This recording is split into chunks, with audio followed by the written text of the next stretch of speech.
The day has finally come. Behind me, you can tell there's a battle between red and blue. And that is because we are going into Manchester United and Manchester City. This is the Battle of Manchester, the rebuild battle that we're going into. We're going to be rebuilding both teams simultaneously. And the question is, whoever wins 10 trophies at first is the one to win it all. The FA Cup, the Premier League, European trophies, and also the European Super Cup are the only trophies that count. So, good luck to both sides, but you know one thing, Manchester City's team is incredibly strong already. There's not a lot to do with this squad. So we will start off straight away with Manchester United in the transfer window, because if both these teams were cars on the road, City's car would be so far ahead that the person driving the United one would not be able to read its license plate. The initial budget that we're given at Manchester United is 206 million, but trust me, I'm going to let go of a bunch of players and we need to go ahead and bring that budget up to 400, 500 million, whatever. To be able to catch up to Manchester City, we had to go through some drastic measures, and here they are. Casemiro, 42 million, sold. Marcus Rashford, 42 million, sold. I know, that's a mad one, but bro, Sancho over Rashford for me. So we're going ahead and selling Greenwood as well for 35, Anthony for 30, Varane for 26.3, Maguire leaves, Malacia goes, Eriksen goes, Martial leaves, and Donny van de Beek leaving us with a total budget of 462 million. Now let's go back to the old days of Alex Ferguson and United winning trophies all the time and finally bring in a bunch of players who are actually at that top level instead of bringing in players that could be good but in the end turn out to be just about all right. As much as it pains me to say this as a Bayern fan, but apparently Manchester United are the only team looking to sign Matthijs de Ligt, and he obviously has that Ajax connection alongside Ten Hag. He is at Bayern and basically been benched too many times. He's sick and tired of it, I would assume, and now he wants to move to Manchester United. And I truly believe this is a perfect start into what we are starting to build here at United. 45 million plus Victor Lindelöf to bring in a true leader at the back. De Ligt and Martinez, two former Ajax players, could have an amazing understanding. It just, man, I love De Ligt. I don't want him to go, but that is my first transfer. In fact, you know what? Let's bring the band back together. Another former Ajax player and a player that has been heavily linked to United over the years. Frenkie de Jong is now joining Manchester United. 90 million plus Mason Mount. Good luck at Barcelona, buddy. We're bringing in Frenkie to play in that right center midfield position for us. He is obviously world class in terms of his rating there. Alongside Bruno, that is going to be some partnership. But De Ligt, De Jong, Martinez, Onana, so much Ajax in this team. And I gotta be real, so far this whole Ajax connection thing with Anthony especially hasn't worked too well. So I'm hoping this is not a bad decision. Kobbie Mainoo, don't get me wrong. If you had the right rating in this game, which should be 80 plus, you'd be the #1 on my team sheet. But right now, I need success and I need it instantly. So I'm going for the man that Manchester United miserably failed to sign when it counted the most and opted in for Casemiro. Boubacar Kamara was a free agent at the time, I believe, or he had like a really low release clause, something like that. And I was so adamant about the fact that they should have signed this kid. He would have been perfect for them after that unbelievable season at Marseille. And now he is joining them finally for 40 million from Aston Villa. Mainoo, again, as I said, I think you are the best. But for now, because we can't fit you in terms of the rating and we need success now, Kamara is the one. He's going to handle the defense. De Jong is going to be handling the transition. And Bruno is going to be doing the scoring and assisting. For the right wing position, it's pretty much the same as with Mainoo. Garnacho, in my opinion, is incredible. But I need to bring in some higher rated competition. Takefusa Kubo. He's an unbelievable player. Someone with great technique, good set pieces and all that stuff that can create so many chances for this team. Now, again, don't get me wrong, Garnacho, incredible talent. I'm saying this as a Liverpool fan. Mainoo and Garnacho are unbelievable. But Garnacho for now will have to battle for that left wing position against Sancho. Kubo comes in on the right and he's going to handle that position with grace. I think he's going to do a really good job for us. And after bringing in all these transfers, lads, we still have a bunch of money left and there is room to improve. 222 million. And you know what? I want that defense to be super solid. Bringing in one of the best right backs in the world to overtake the likes of Dalot and also Wan-Bissaka, specifically Dalot, who is actually pretty solid, is a must right now. We need to upgrade this defense to be able to keep up with Manchester City. We need to bring in these players, and Achraf Hakimi is the ideal solution. I was thinking about Pedro Porro, but then you know what? I decided Hakimi is the one. This guy can help in offense as well in incredible ways. Same as Porro, to be fair. But yeah, I wanted him to be the man on that right back position. So Hakimi, welcome into the club. He is also only 24 years old, and I have a glitch on my screen. The transfer hub thing won't go away. How does this happen? And finally, in true Manchester United fashion, we are signing one of the best in his position, Theo Hernandez. In my opinion, he is the best left back in world football. He is the one that can have the biggest impact on games. Unbelievable performances from him, generally speaking, for AC Milan and also for the French national team. And Theo Hernandez is a big name wanted by many clubs, and this glitch keeps getting weirder and weirder, covering my near entire screen now. I need to reset my game. Theo Hernandez coming in with a 93 pace rating, and it really shows on the pitch when he plays. Definitely the best left back in world football. Can have a great connection with the likes of Camara, and he works really well with Rafa Leao, who's very skillful. So Jadon Sancho on the left as the skillful one there. Why should it not work? Now back at Manchester City, I've seen a lot of rumors about Ederson possibly going to Saudi Arabia and Manchester City playing with Ortega or signing Mike Maignan, probably one of the best goalkeepers outside of the Premier League, an incredible player. And I'm going to go ahead and make this deal straight away. Ederson plus 18 million, this one only cost me. Now, when it comes down to the Manchester City squad, it obviously already is ridiculously good. But you do have some players who are a little bit on the aging side who we could potentially replace in the future. But I am seeing, I mean, Guardiola, he is one of the highest potential left backs. This Manchester City team is so hard to improve. I got to think big time here in order to make any move that really improves it. Oh, there we go. One free transfer, so to say, is coming in right now. And we have Cancelo returning from Barcelona. Barcelona have gone out there and officially said that he is not going to be sticking around. So Cancelo is now back as a left back, inverting. And with that, this team is insane.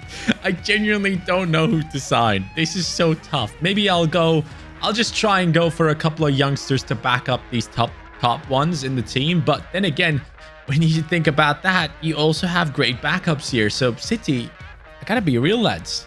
I think first season, I'm not gonna make any transfers. It would be silly. You know what? Forget about that. We're bringing in the man that tried to save Germany. I gotta say, it's still tough. It still pains me that Merino scored that goal for Spain and they went through. The fact that we didn't get a penalty still blows my mind. But anyways, Florian Wirtz is coming in now as the one to replace KDB when he is done. And KDB, I'll probably keep for one more season. I feel like he has gotten so much slower in his game, which still is fine, you know. But for a team like Manchester City, who is so hell-bent on like constantly improving, constantly bringing in better options into their team, I feel like Wirtz taking over that position could be a ton of fun. So yeah, De Bruyne, you might even drop down there and then bring in Florian Wirtz straight away. And Bernardo Silva will have to compete with someone else. Okay, I have made one transfer.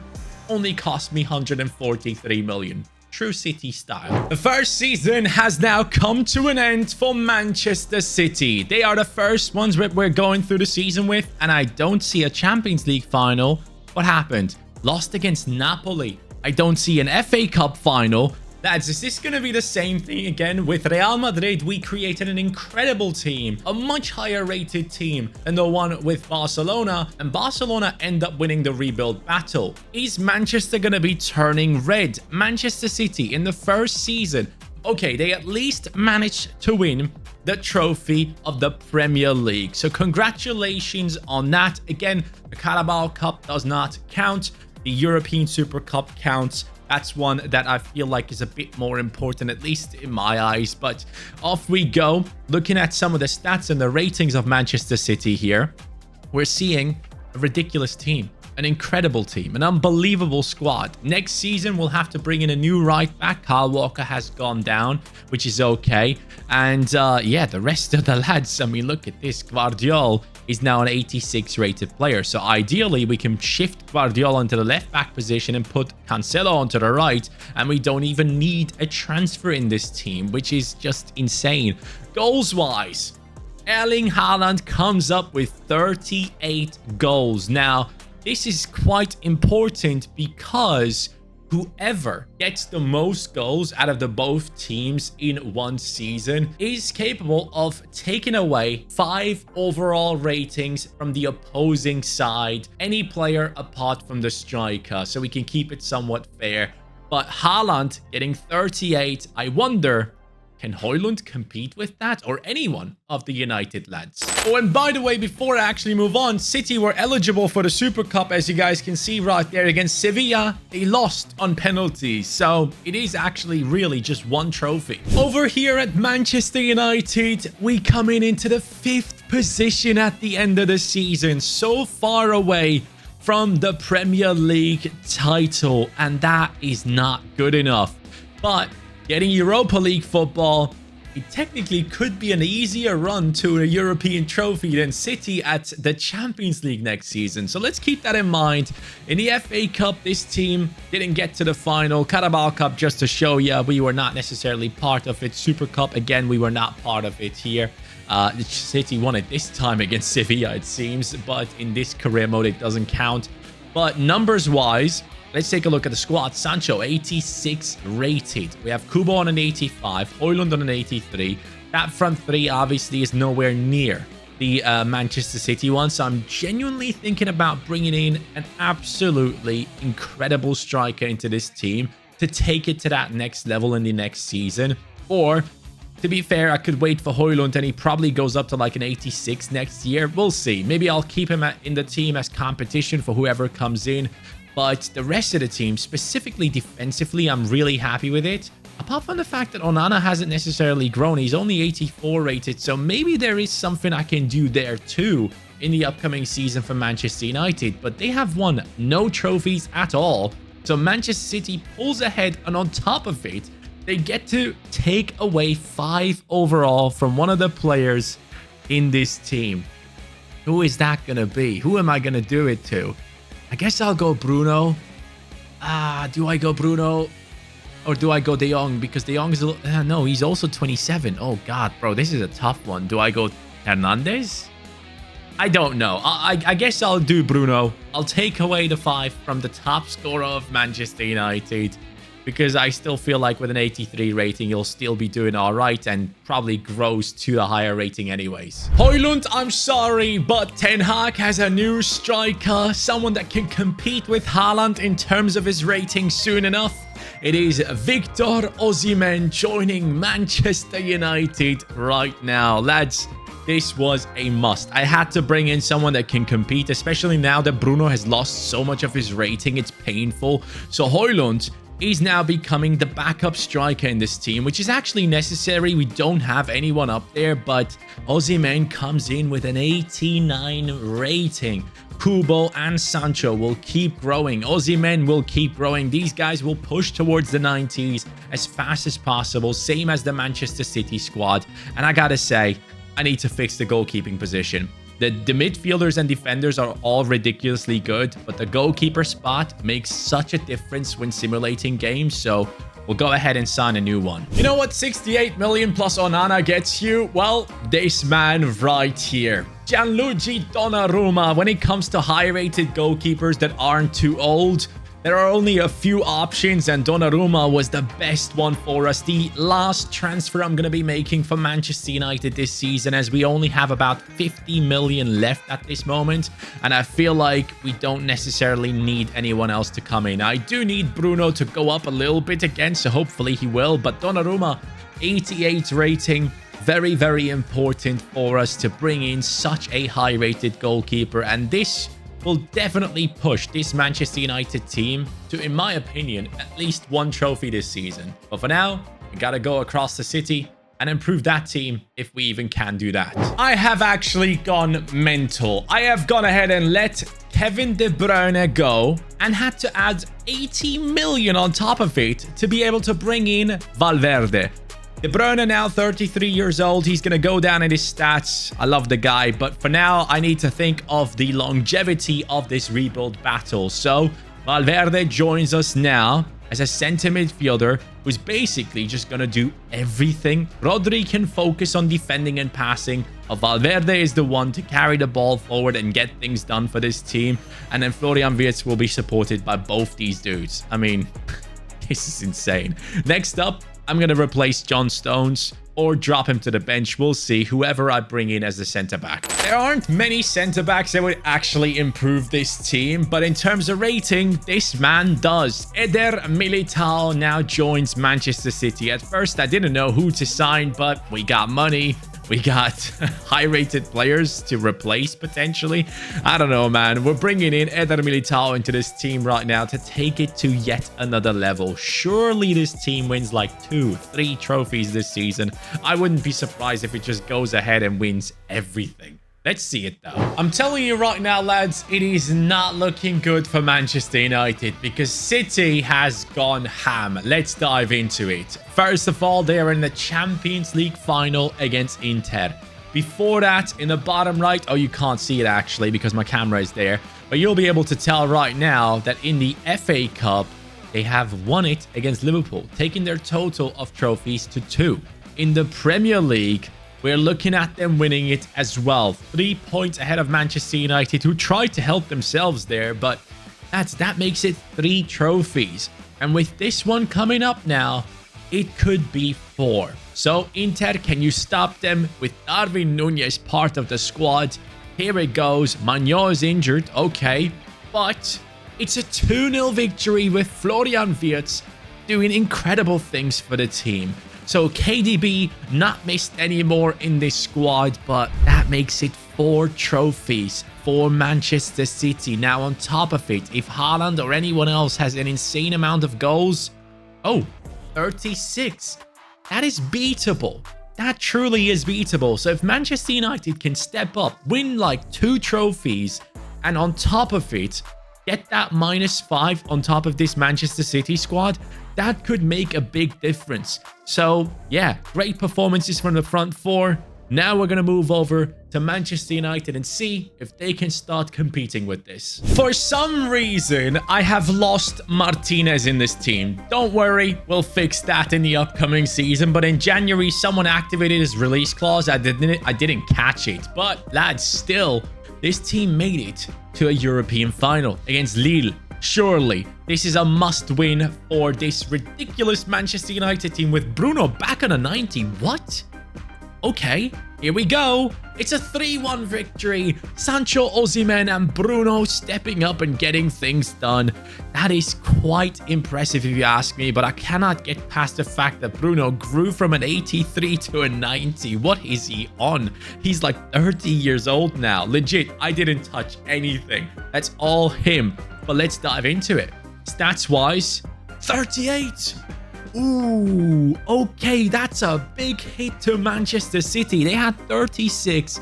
United coming back and taking 5 away from Manchester City. One of their players, I'll decide later on who it's gonna be.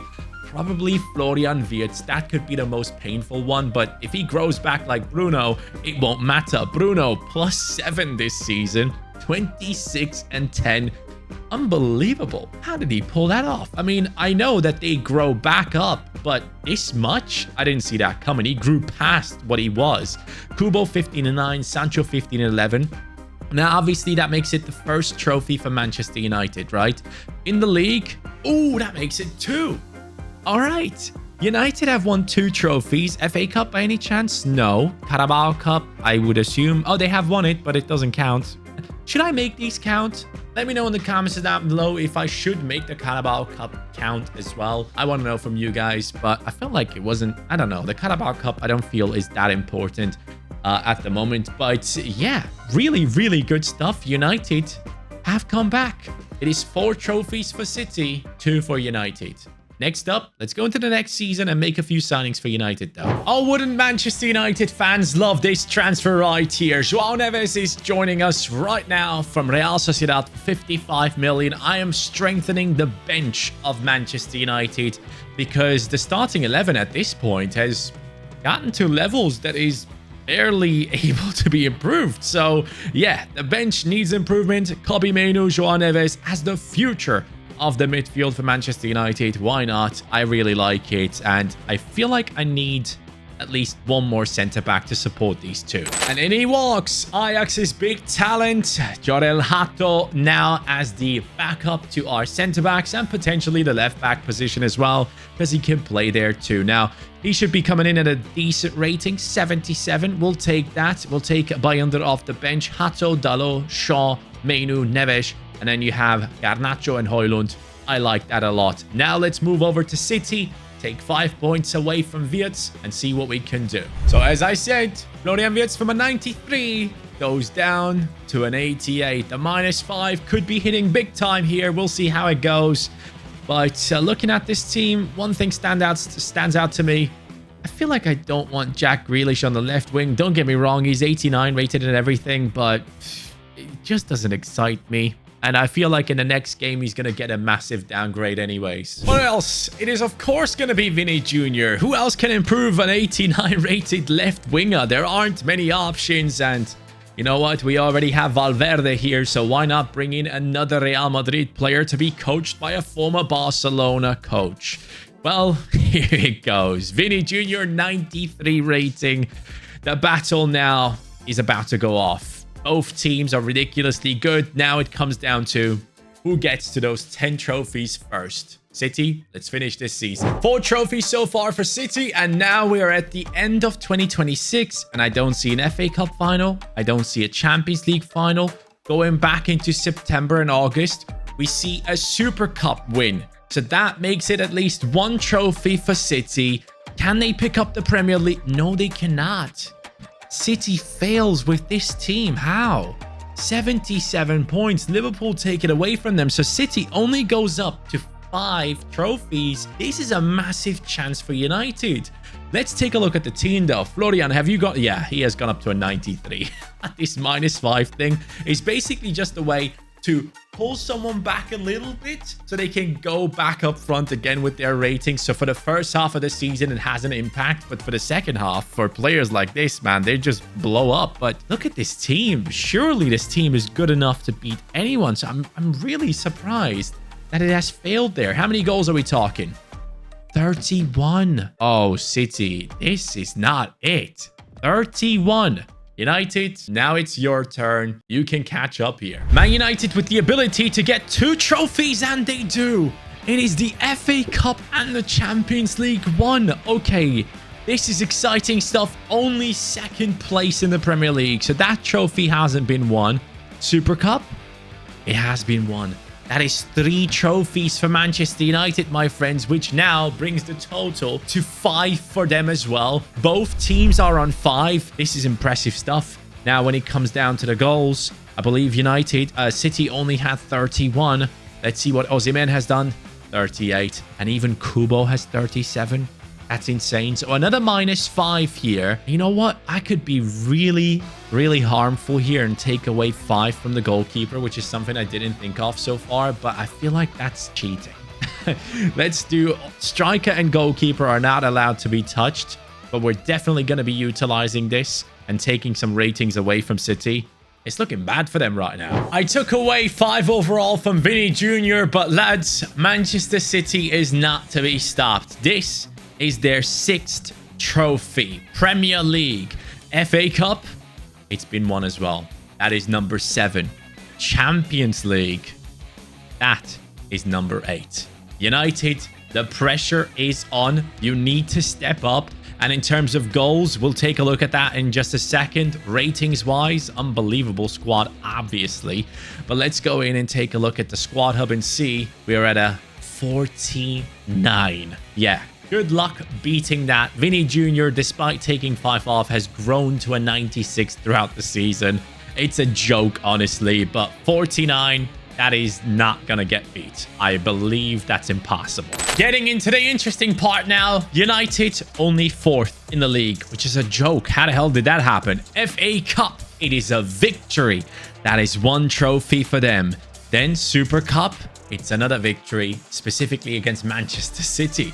Then in the Champions League, it's another victory, this time against Atalanta, making it 3 trophies for them, taking their total to 8. Next season could be the last one. Now, the team itself, as you can see, is amazing.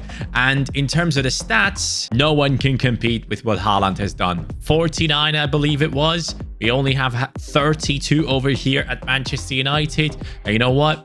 We're going to weaken this squad with a hit on...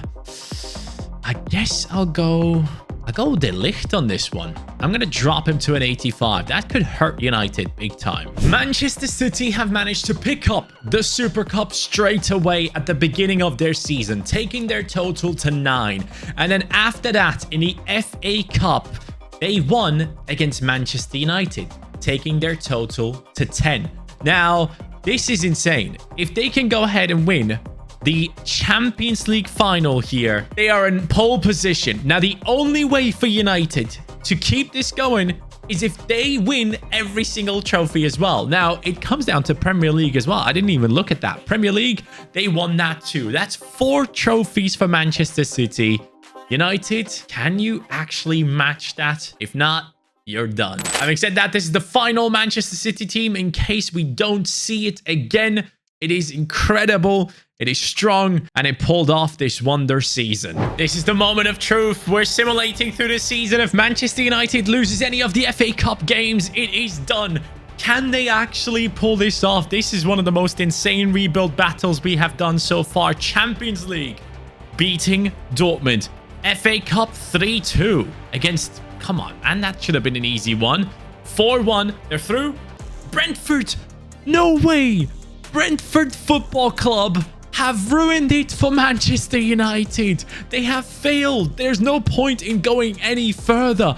Lads, this team right here was not able to stop Manchester City, but they gave it their all. They pushed them to the last moment. And it is Brentford, out of all teams, to stop this. 14th in the Premier League, but they kicked us out of the FA Cup. And with that, this rebuild battle is finished. City has won it. Thank you guys so much for watching. This was a ton of fun. Once again, if you have any suggestions for new rebuild battles, go down into the comments down below. I appreciate you all, and this was a lot of fun and a mad ending right there. Brentford, I didn't know your game, but now I do. Take care and peace.